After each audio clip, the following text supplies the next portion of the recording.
La douleur est immense, ici, au domicile de Bissi Mark. Entre larmes et silence, famille, proches, amis et admirateurs se recueillent le cœur lourd.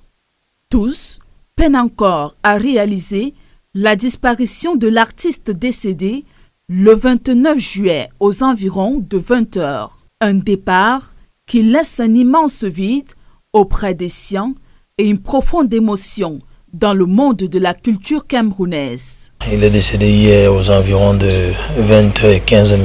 On dit souvent que c'est Dieu qui peut souvent nous soulager, mais hier quand même on s'est dit que Dieu pouvait opérer le miracle.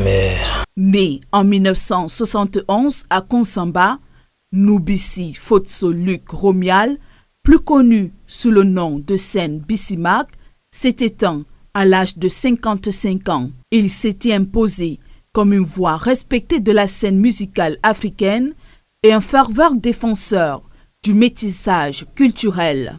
C'est un petit frère, on s'est rencontrés il y a au moins une trentaine d'années et on faisait tout, vraiment ça. Il ne faisait rien sans me demander. Moi non plus, c'était un très bon musicien, un très bon compositeur et il était trop rigoureux par rapport au travail de la musique. Après plusieurs mois de lutte contre un cancer du poumon, il a définitivement rangé sa guitare, laissant un héritage artistique qui continuera à traverser les générations. C'est depuis le mois d'avril, avril à mai 2025 que Bissi Mark est souffrant.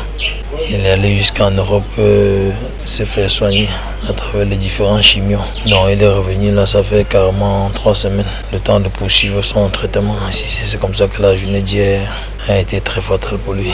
Lui, il ne buvait pas, il ne fumait pas. Pas de petits désordres. Franchement, c'est un garçon, je n'ai pas encore vu de garçon comme lui. Pour ses proches, Bissi Mark était avant tout un homme de paix, un rassembleur, toujours disponible pour tendre la main à ceux qui en avaient besoin. Bissi Mark prenait le problème de tout le monde comme son problème. C'est un homme qui a toujours été humble, toujours disponible, toujours gentil et accueillant. Il donne tous les conseils aussi à nos hommes des médias, communicateurs et tout. Natif de Banjul, dans la région de l'Ouest, au fil de sa carrière, il a marqué le public avec plusieurs œuvres devenues incontournables, parmi lesquelles Simo, sorti au début des années 2000, et Mouto, un titre né d'un projet de métissage culturel réalisé avec la danseuse et chorégraphe française Lila Carlier.